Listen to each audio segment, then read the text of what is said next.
Hi everyone, it's Adriana. Today we're going to make heart-shaped cake truffles.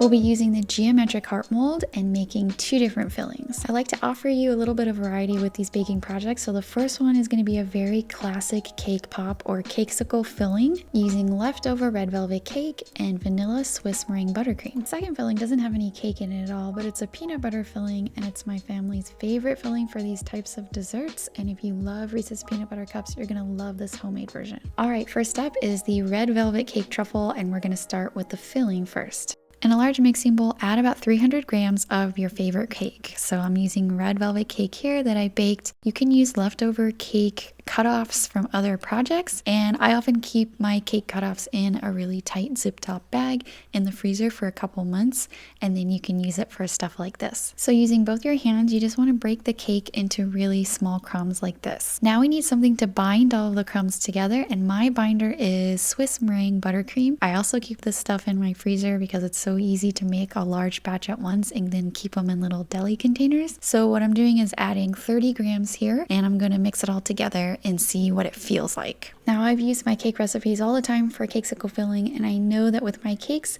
I like a 1:5 ratio of binder to cake. So meaning I use 60 grams of buttercream to 300 grams of cake. So I'm starting off with 30 grams first because it's always good when you see a cakesicle filling recipe that you start with half the amount, because all cakes are going to be different. They all have different ingredients and moisture contents depending on the flavor and the recipe. So what you want in the end is something that you can easily roll into a ball. So if you're just going to make, cake pops, the little spherical ones that are on a stick, it should be really easy to just grab it in your hands and form it into a ball, but not to the point where it's overly greasy from all of the buttercream. All right, and then once you're happy with the texture, set that aside while we prepare the chocolate shells. So there are going to be so many different ways to decorate a chocolate shell that's made from silicone, and this way is kind of a transfer method where you can actually paint some sort of design directly onto the silicone and then pour chocolate on top of that, and the design transfers directly on top of the chocolate. Here I'm using Wilton's metallic cake paint in rose gold,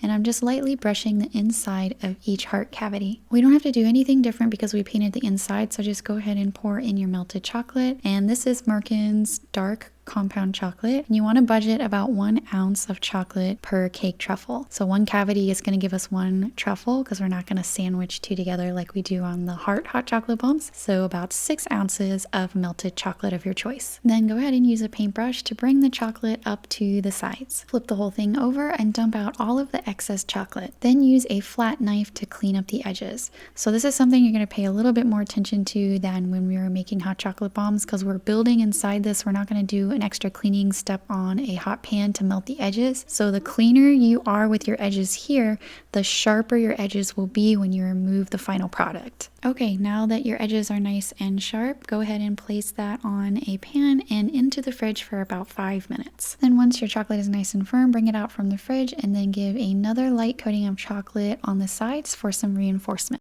Then place in the fridge for another couple minutes. Once they are nice and firm, it is now ready to fill with your cakesicle or cake pop filling. Fill all of your chocolate shells, leaving a gap at the top about 1/8 of an inch thick. We're going to need that space to fill in with chocolate and create the back for these. If you overfill them, it's going to be really hard to get a really flat surface on the back, and you're going to scrape cake everywhere. So err on the side of putting a little bit less than what you would think at first. Also be kind of careful with the pressure that you're putting on the chocolate because it is a chocolate shell on the bottom. It's tempting to want to stuff as much cake in there as possible, which you absolutely should. Just be careful not to push so hard that you crack the bottom of the chocolate. All right, once all of your hearts have been filled, the next important step is to ensure that there are no crumbs anywhere on top of the pink silicone surface. So if there are crumbs there and we're pouring chocolate all over and trying to cover the back and then scraping it clean, you're gonna carry crumbs over and get kind of a bumpy surface.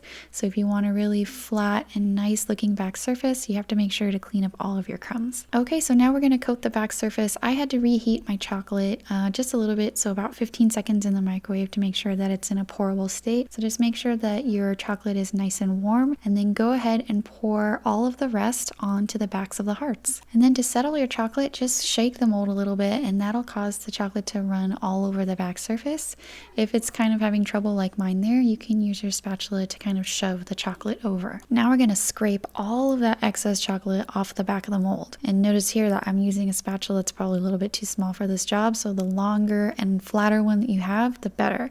And you're just scraping that back until it's nice and smooth, and then we're going to go up and super clean those edges. Now you're going to go in a little bit more carefully, making sure that there's a clean edge outlining every heart. Once you're satisfied, place the whole mold in the fridge for about 5 to 10 minutes to firm up completely. So filled cake truffles are really easy to remove from the mold than, say, the unfilled shells that we use for hot chocolate bombs. And you'll know that it's ready by just gently pulling on the sides, and you should easily expose the side of chocolate. And to remove, all you have to do is just gently push up from the bottom, and it should just pop right out. And to decorate these, I just colored a little bit of white chocolate with pink candy food coloring and then sprinkled on some hot pink sanding sugar. Next up are the peanut butter filled hearts. Making peanut butter filling is super easy, so take about 3/4 cup of creamy or crunchy peanut butter and add 3 tablespoons of unsalted butter. Mix that on medium speed until you can't see any traces of butter left. Then add 1/2 teaspoon of salt and 1 teaspoon of vanilla extract. Mix that all in until it's combined, then stop the mixer. You'll have a very loose peanut butter mixture that's like this,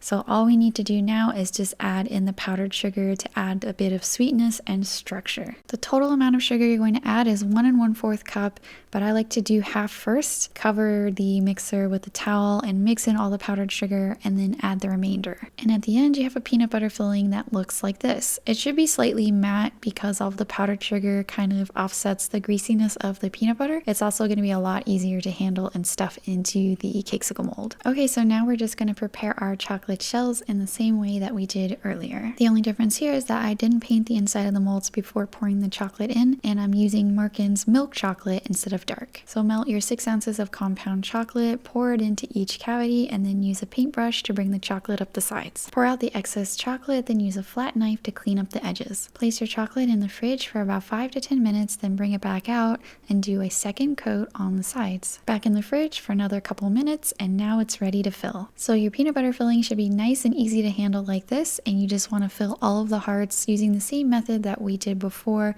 leaving a gap of about 1/8 of an inch at the top. Make sure that your chocolate is nice and melted and pour the rest of the chocolate to backfill all of the hearts. Jiggle the mold to settle all of the chocolate, then use a flat knife to scrape off all of the excess. Place in the fridge to firm up completely and then remove each heart from its cavity. And to decorate these, I use some of that same metallic paint. This time I'm using red and I'm just brushing it all over the surface. Then I finished off with some gold star sprinkles.